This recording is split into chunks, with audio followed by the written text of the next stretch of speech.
우리에게 주시는 하나님의 말씀은 구약 여호수아 4장 15절로 24절 말씀입니다. 여호와께서 여호수아에게 일러 가라사대 증거궤를 맨 제사장들을 명하여 요단에서 올라오게 하라 하신지라. 여호수아가 제사장들에게 명하여 요단에서 올라오라 하매 여호와의 언약궤를 맨 제사장들이 요단 가운데서 나오며 그 발바닥으로 육지를 밟는 동시에 요단물이 본 곳으로 도로 흘러 여전히 언덕에 넘쳤더라. 정월 10일에 백성이 요단에서 올라와서 여리고 동편 지경 길갈에 진침해 여호수아가 그 요단에서 가져온 12돌을 길갈에 세우고 이스라엘 자손들에게 일러 가로되 후일에 너의 자손이 그 아비에게 묻기를 이 돌은 무슨 뜻이냐 하거든 너희는 자손에게 알게 하여 이르기를 이스라엘이 마른 땅을 밟고 이 요단을 건넜음이라. 너희 하나님께서 요단물을 너희 앞에 마르게 하사 너희로 건너가게 하신 것이 너희 하나님이 여호와께서 우리 앞에 홍해를 말리시고 우리로 건너가게 하심과 같았나니 이는 땅의 모든 백성으로 여호와의 손이 능하심을 알게 하며 너희로 너희 하나님 여호와를 영원토록 경외하게 하려 하심이라 하라. 아멘. 아멘. 여호수아서는 하나님의 백성 이스라엘이 광야에서 약속의 땅으로 첫 발을 내딛는 감격스러운 장면을 우리에게 보여주고 있습니다. 이 순간을 영원히 기념하고자 그들은 첫 수경지인 길갈에 돌 12개를 세웠습니다. 12은 12지파로 이루어진 온 이스라엘을 상징했고 돌은 변하지 않는 영원함을 상징했습니다. 재료는 비록 자연에 있는 돌을 사용했음에도 그 세워진 모습은 자연스럽지 않았습니다. 그래서 사람들의 주목을 끌었습니다. 우리도 가끔 산행을 하다 보면 길가에 차례차례 돌을 쌓아 올린 그런 작은 돌탑들을 볼 때가 있습니다. 그런 걸 보면 시선이 가고 주목이 되죠. 돌은 자연 재료인데 그것을 쌓아 올린 것을 보면 사람의 손길이 느껴지기 때문입니다. 누가 쌓았을까? 또 어떤 마음으로 왜 쌓았을까? 괜히 궁금해집니다. 그러다가 내 돌도 한번 좀 얹어보고 싶다 이런 생각이 들어서 또 돌 하나 올려놓죠. 그러다 잘못하면 돌이 와르르 무너집니다. 그렇죠? 그러면 그냥 지나쳐도 되죠. 그냥 놔두고 그냥 그런 대로 가던 길을 가면 되는데 또 그게 뭐라고 괜히 또 찜찜합니다. 또 사람들이 뭔가 정성을 담아서 쌓아 올렸기 때문에 뭔가 내가 그것을 망친 것 같은 찜찜한 마음이 들죠. 그러면 또 시간을 들여 무너진 돌들을 또 대충 주섬주섬 또 쌓아놓고 가던 길을 가게 됩니다. 길갈에 세워졌던 12돌도 사람이 세웠기 때문에 또 사람들이 주목해 보게 만들었습니다. 누가 쌓았나요? 오늘 읽은 본문 20절을 보면은 여호수아가 쌓았다라고 기록해 놓고 있습니다. 또 그 앞에 4장 4절을 보면 여호수아가 12지파 대표들을 불러다가 그 돌을 세우게 했다 하였습니다. 사람의 주목을 받습니다. 나중에 후일에 자손들이 지나가다가 아비에게 묻는 것입니다. 21절에 후일에 너의 자손이 그 아비에게 묻기를 이 돌은 무슨 뜻이냐 하고 묻는다 하는 것입니다. 이와 비슷한 장면을 우리는 창세기 12장에서도 발견하는데요. 바로 이스라엘의 첫 조상되었던 아브라함의 이야기입니다. 아브라함은 동쪽 갈대아 바빌론 지역에 살고 있었던 사람이었습니다. 어느 날 하나님께서 그를 부르셔서 본토 친척 아비 집을 떠나 내가 내게 지시할 땅으로 가라 하였습니다. 그는 하나님의 인도함을 받아 마침내 낯선 땅으로 건너온 후에 그 직후에 세겜이란 곳에서 그는 돌을 쌓았습니다. 아브라함이 건너온 첫 번째 땅에서 돌을 쌓았던 것처럼 그의 후손인 이스라엘도 애굽을 떠나 하나님이 지시한 땅으로 들어오자마자 첫 지역에서 또 돌을 쌓았다라는 것입니다. 이후에 조상 아브라함은 아이성 근처에서도 또 하나님께 돌을 쌓았습니다. 여호수아서 이제 이후에를 보면 그 후손되는 이스라엘도 아이성에서 돌을 쌓는데 그 규모가 그냥 돌 몇 개가 아니라 아이성 전체를 돌로 쌓아서 하나님께 바치기도 하였습니다. 조상 아브라함으로부터 해서 그의 후손 이스라엘은 어떤 사람들입니까? 그들은 건너가는 사람들입니다. 아브라함도 본토 친척을 떠나 낯선 땅으로 건너갔죠. 그의 후손된 이스라엘도 애굽 땅을 떠나서 400년 동안 살았던 애굽 땅을 떠나 이제 요단강을 건너 새로운 땅에 들어간 사람들입니다. 그러니까 하나님의 백성들은 건너가는 사람들입니다. 그런데 거기서 그치지 않고 건너간 자리에서 무엇을 하는 사람들입니까? 돌을 쌓는 사람들이다. 돌을 쌓는 민족이 바로 이스라엘 민족입니다. 근데 돌 자체가 중요한 것은 아니죠. 돌이 지닌 그 변하지 않는 영속성을 통해서 무엇을 기념하는가가 사실은 더 중요하다는 것입니다. 아브라함은 어떤 의미로 돌을 쌓았나요? 창세기 12장 7절을 보면 하나님께서 그 땅에서 나타나셨습니다. 내가 이 땅을 너의 자손에게 주리라 약속을 하십니다. 그러자 아브라함이 자기에게 나타나신 여호와, 이 땅을 주리라 약속하신 여호와를 위하여 그곳에 단을 쌓았다 하였습니다. 그 돌의 의미는 하나님을 향한 신뢰와 감사와 찬양의 의미를 가지고 있었습니다.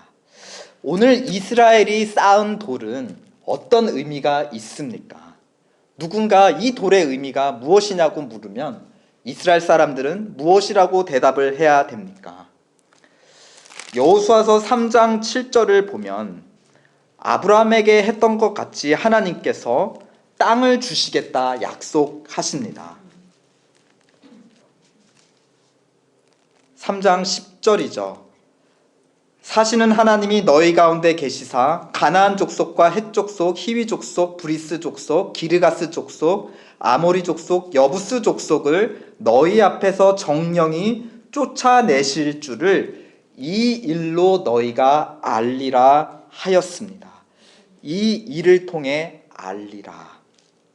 이 일이라는 것은 이들이 요단강을 건너온 일을 의미했고 하나님이 약속대로 요단강을 안전하게 건너게 하자 그들은 하나님이 이 땅을 약속으로 주신 것을 처음으로 성취하신 그 사건, 요단강을 건넌 사건을 기념하여서 돌 12개를 세웠다라는 것입니다. 그러니까 아브라함이 세운 첫 돌과 이스라엘 백성이 세운 첫 돌은 공통되게 이 땅을 주시겠다는 하나님의 약속을 가리킨다는 것입니다.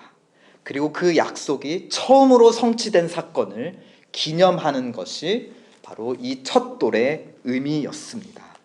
아브라함과 이스라엘이 세운 것은 자기와 동행하시는, 여기까지 동행하시는 하나님, 약속하신 것을 이제 이루어 가시는 하나님이 나머지도 이루실 것을 믿고 따르겠다는 또한 믿음의 표현이기도 하였습니다. 그런 의미에서 이스라엘이 세운 첫 돌의 의미를 오늘 본문 23절과 24절이 명확하게 밝혀주고 있습니다. 4장 23절 24절 우리 한번 우리 자손들이 우리에게 물어봤다는 심정으로 또 그들에게 대답한다는 마음으로 한번 읽어보시겠습니다. 시작. 너희 하나님 여호와께서 요단물을 너희 앞에 마르게 하사 너희로 건너가게 하신 것이 너희 하나님 여호와께서 우리 앞에 홍해를 말리시고 우리로 건너가게 하심과 같았나니 이는 땅의 모든 백성으로 여호와의 손이 능하심을 알게 하며 너희로 너희 하나님 여호와를 영원토록 경외하게 하려 하심이라 하라. 그런데 이스라엘이 세운 12돌을 보면 사실은 가나안 땅에 길갈 땅에 있었던 돌이 아니었습니다. 어디에서 가져와서 길갈에 세운 땅이었죠? 요단강 가운데 있었던 돌들이었습니다. 하나님의 권능이 특별히 요단강에 나타났습니다. 오늘 본문 23절을 보면은 여호와 하나님께서 요단물을 이스라엘 앞에 어떻게 하셨다 하였죠? 마르게 하셨다. 또 22절 그 앞에 보면 그래서 이스라엘은 마른 땅을 밟고 요단을 건널 수 있었다 합니다. 거듭거듭 강 사이로 마른 땅, 하나님께서 마른 길을 내셨다는 거. 그렇죠? 강은 물로 가득 차 있어야 하는데 이스라엘 백성들이 물에 젖지 않고 마른 땅을 건넜다. 하나님께서 특별히 요단강에서 역사하셨다. 그것을 건너 약속의 땅을 처음으로 성취하도록 하나님께서 특별히 이스라엘에게 행하셨음을 강조합니다. 그 표현, 하나님의 권능을 표현하는 것이 바로 마른 땅, 강 속의 강물 중에 나타난 마른 땅이라는 것입니다. 이 마른 땅이라는 표현은 창세기 1장에 처음으로 나타나는 표현입니다. 천지창조 셋째 날에 사용된 표현인데요. 1장 9절, 하나님이 이르시되 천하의 물이 한 곳으로 모이고 묻이 드러나라 하시니 그대로 되니라. 지금 이제 온 천하가 물로 덮여 있는데 물로 덮여 있는 중에 무엇이 구별되게 드러난다는 것입니까? 묻, 육지 혹은 같은 히브리어 표현이 오늘 여호수아 4장에 나와 있는 마른 땅입니다. 물과 구별되는 마른 땅, 물속에서 살 수 없는 공기로 호흡하는 모든 생물들이 살아가는 생명의 터전으로서 마른 땅이 생겨났다라는 것입니다. 마찬가지로 오늘 요단에도 온 요단이 강물로 뒤덮여 있는데 그래서 그 물속에서는 숨을 쉬고 살아가는 사람이란 존재는 살 수가 없는 물인데 그 물속에 무엇이 드러났다는 겁니까? 마른 땅이 드러났다는 것입니다. 마른 땅은 결국 하나님의 권능, 특별히 어떠한 역사의 권능을 표현하는 것입니까? 창조의 권능.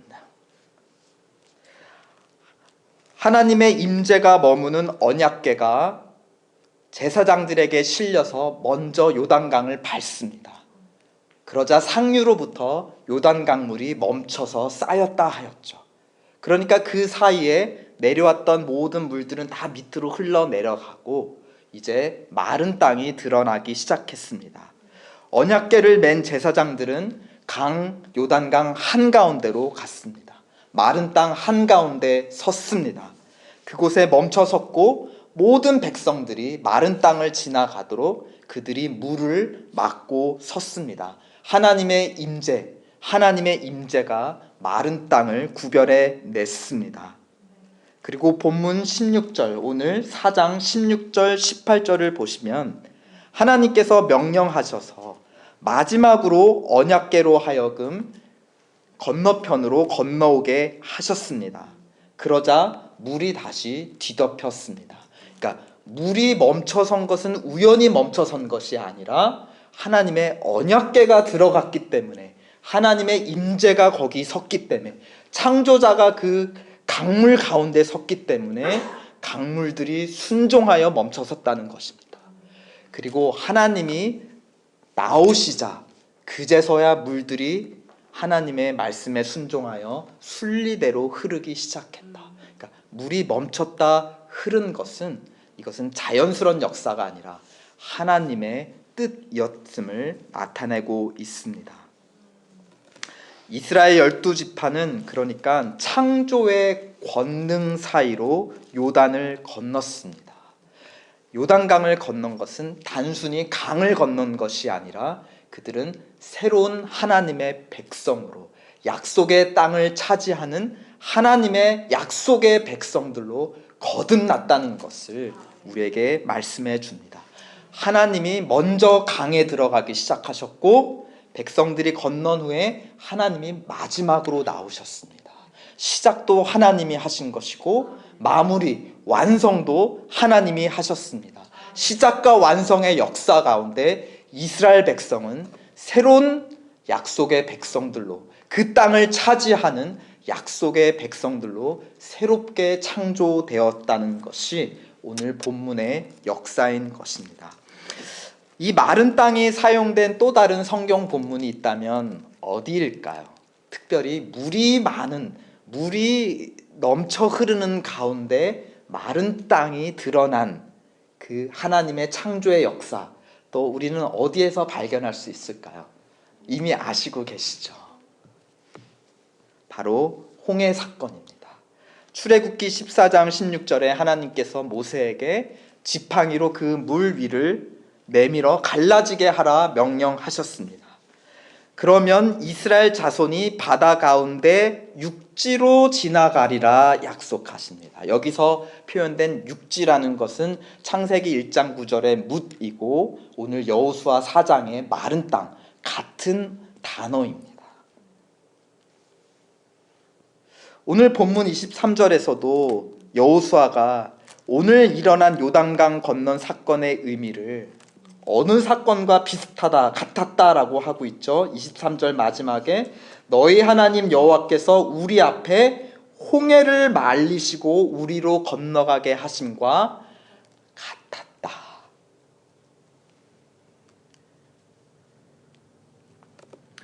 하나님은 홍해를 마르게 하셔서 이 하나님 백성으로 하여금 애굽을 건너 나오게 하셨습니다. 그리고 40년 인도 끝에 그 백성은 이제 요단강을 만났습니다. 그러자 이번에 하나님은 또 그 요단강을 마르게 하셔서 이스라엘 백성들로 건너가게 하셨습니다. 처음은 어떻게 했죠? 마르게 하셔서 건너 나오게 하셨다면 이제는 약속의 땅 요단강은 마르게 하셔서 어떻게 하셨죠? 건너서 들어가게 하셨다. 처음은 거짓 애굽신의 땅에서 떠나 나오게 하셨고 이번에는 하나님의 약속의 땅으로 어떻게 들어가게 하셨다는 것입니다. 하나님의 백성은 누구입니까? 이래저래 물 가운데 하나님이 내어주신 생명의 땅, 마른 땅을 건너가는 사람들이 하나님의 백성이고 여러분들이신 줄 믿으시기 바랍니다. 그런데 흥미로운 것은 모세가 홍해를 건너고 나서는 돌을 쌓아 기념하지는 않았습니다. 왜냐하면 이스라엘 백성들이 영원히 하나님의 임재 속에 살아갈 땅은, 약속의 땅은 광야가 아니었기 때문입니다. 아니, 광야에서 계속 살면서 그 돌 무더기를 보면서 자손들이 물어볼 거 아니에요. 저 돌의 의미는 무엇입니까? 그러면 하나님이 홍해를 마르게 하셔서 우리를 나오게 하셨다. 근데 모세는 홍해를 건너고 돌을 쌓지 않았습니다. 왜 그럴까요? 광야는 하나님이 들어가라 하신 약속의 땅이 아니었습니다. 하나님이 약속하신 땅은 젖과 꿀이 흐르는 가나안 땅이었습니다. 물론 광야 40년 사건 동안 아주 불편했고 고생했죠. 그럼에도 불구하고 또 40년쯤 광야 생활에 적응하면 또 그럭저럭 어떻습니까? 또 우리 사람은 적응에 또 천재지 않습니까? 내가 여기서 잘 살고 있다는 걸 또 정당화하는 사람들이 바로 우리 자신입니다.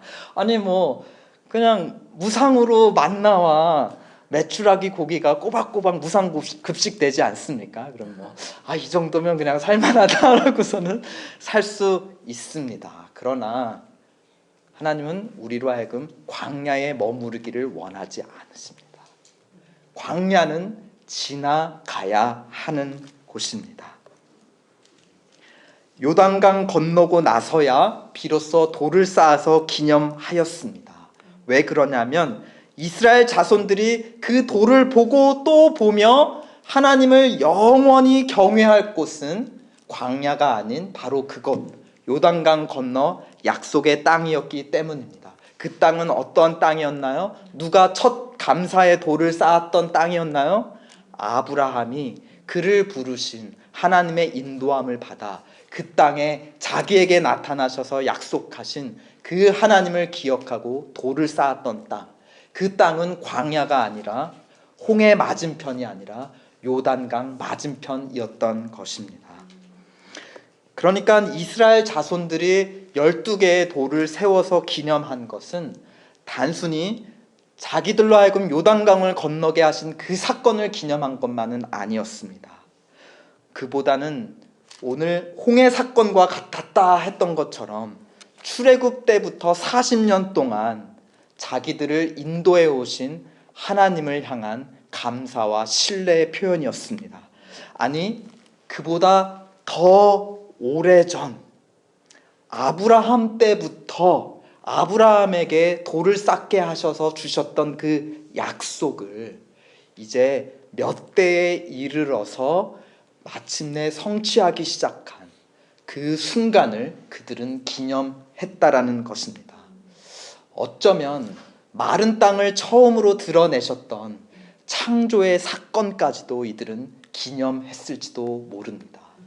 그러니까 요단강을 마르게 하여 자기들을 건너게 하신 하나님은 이스라엘의 하나님이실 뿐만이 아니라 온 세계의 창조주 하나님이심을 이들이 인정했다라는 것입니다. 그러나 이것은 단순히 과거에 행하신 일만을 기념하는 것은 아니었죠. 앞으로 이제 이들의 정복전쟁을 통해서 차지해 날 그 땅, 하나님께서 앞서 이 땅을 우리에게 주실 것이라고 하는, 우리는 그 하나님을 뒤따라 이 땅을 차지하겠다라고 하는 바로 믿음의 맹세이기도 하였습니다. 과거의 하나님은 미래의 하나님이고 그 하나님을 우리는 현재에 돌을 쌓아 감사하고 찬양하며 또 신뢰하는 것입니다. 길갈에 세운 12돌은 과거를 기념하고 미래를 약속하는 현재의 이정표, 마른 땅 위에 세워진 이정표였다는 것입니다. 그러니까 정리해보면 하나님의 백성은 어떤 사람들입니까? 하나님의 백성은 물 가운데 마른 땅을 건너는 사람들, 즉 죽음 사이로 난 생명의 길을 건너가는 사람들이 하나님의 백성들입니다.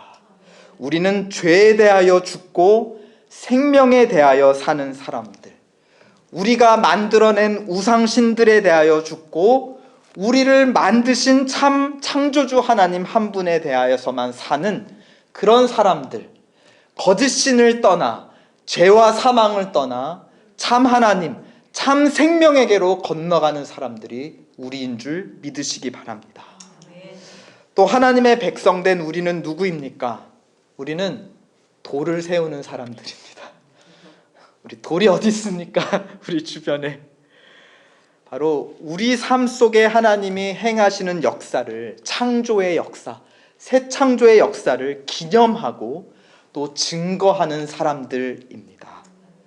또한 앞으로 펼쳐질 삶 속에서도 변함없이 하나님과 동행하겠다고 맹세하는 사람들입니다. 그런 우리에게 하나님은 새로운 기념거리를 주었습니다. 우리에게 돌 대신 더 훨씬 나은 기념할 거리, 우리가 세울 것을 주셨다는 것입니다.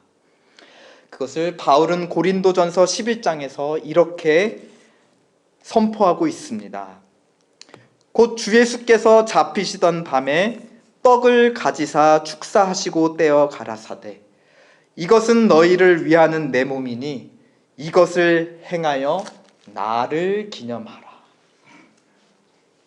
식후에 또한 이와 같이 잔을 가지시고 가라사대 이 잔은 내 피로 세운 새 언약이니 이것을 행하여 마실 때마다 나를 기념하라. 우리가 기념할 것은 돌이 아니라 돌 무덤에 누이셨던 예수 그리스도, 또 그 돌 무덤에서 일어나 영원히 부활하신 주 예수 그리스도이십니다. 우리는 예수 그리스도와 함께 죄에 대하여 죽은 자요 의에 대하여 산 자입니다. 우리는 예수 그리스도와 함께 죽음에 대해 죽은 자요 생명에 대해 산 자입니다. 그러나 우리는 성찬을 통해서 우리에게 이 성찬을 주셨죠. 기념할 것. 우리로 하여금 죄에서 떠나서 의로 들어가게 하신 것. 우리로 하여금 사망의 권세에서 떠나서 건너와 생명으로 들어가게 하신 것을 기념할 것으로 우리에게 성찬을 주셨다라는 것입니다. 그러나 성찬을 통해서만 우리는 예수 그리스도를 기념하지 않습니다. 아무 일이나 아무 때든지 우리는 예수 그리스도를 기념하는 자들입니다. 하나님께 기도할 때 우리 어떻게 마무리하죠? 예수 그리스도의 이름으로 기도했습니다. 우리의 기도가 아닌 것이에요. 우리의 기도를 예수 그리스도께서 받으셔서 하나님께 올려드리는 것입니다. 예수 그리스도는 하나님으로부터 의롭다 인정받은 나의 기뻐하는 자 아들이기 때문에 오직 예수 그리스도를 통해서 드릴 때에 우리의 기도가 상납되는 것입니다. 기도의 행위만 그렇습니까? 기도의 말만 우리가 예수를 대표로 해서 하나님 앞에 드립니까? 사도행전 4장 12절 말씀, 다른 이로는 구원을 얻을 수 없나니 천하 만민 중에 천하 인간의 구원을 얻을 만한 다른 이름을 우리에게 주신 일이 없다. 골로새서 1장 7절 말씀, 또 무엇을 하든지 말에나 일에나 다 주 예수의 이름으로 하고 그를 힘입어 하나님 아버지께 감사하라. 감사도 예수 그리스도의 이름으로 하는 것입니다. 무슨 일을 하든 무슨 말을 하든 예수 그리스도의 이름으로 하는 것입니다. 베드로전서 4장 11절, 만일 누가 말하려면 하나님의 말씀을 하는 것 같이 하고 누가 봉사하려면 하나님이 공급하시는 힘으로 하는 것 같이 하라. 이는 범사에 어떤 특별한 일만이 아니라 모든 일에 예수 그리스도로 말미암아 하나님이 영광을 받으시게 하려 함이라. 구약 이스라엘 백성들이 세운 돌을 보고 사람들은 물었습니다. 이 돌은 무슨 뜻이냐? 그들은 23절에 이렇게 대답했습니다. 이스라엘이 마른 땅을 밟고 이 요단을 건넜음이로라. 새 이스라엘이라 이름 부르는 예수 그리스도를 보고 새 이스라엘이라고 불리는 우리를 보고 사람들이 물을 것입니다. 너희가 날마다 고백하고 너희가 날마다 그 이름으로 기도하고 행하는 이 예수 그리스도는 무슨 뜻이냐? 그렇죠? 이 예수 그리스도는 무슨 뜻이냐? 그러면 우리는 어떻게 대답해야겠습니까? 오늘 본문 23절에 비추어 우리는 이렇게 예수 그리스도를 증거합시다. 우리가 예수 그리스도의 몸으로 열린 생명의 길을 밟고 죄와 사망에서 하나님의 나라로 건넜음이러라. 오직 그 육체로 우리에게 길을 내어주신 그 산길, 바로 예수 그리스도이십니다. 우리는 이 예수 그리스도를 통해 건너간 자요, 건너간 곳에서 항상 예수 그리스도의 이름으로 하나님께 감사하는 하나님의 새 백성, 새 창조된 백성인 줄 믿으시길 예수 그리스도의 이름으로 축원드립니다. 아멘. 우리 예수 그리스도의 이름으로 함께 하나님 앞에 감사의 찬양 또 믿음의 고백 올려드립시다. 물 가운데 지날 때에도 우리는 침몰치 않을 것은 죽음으로 만연한 우리의 삶 속에서도 예수 그리스도로 말미암아 하나님이 마른 땅을 내어 주셨기 때문입니다.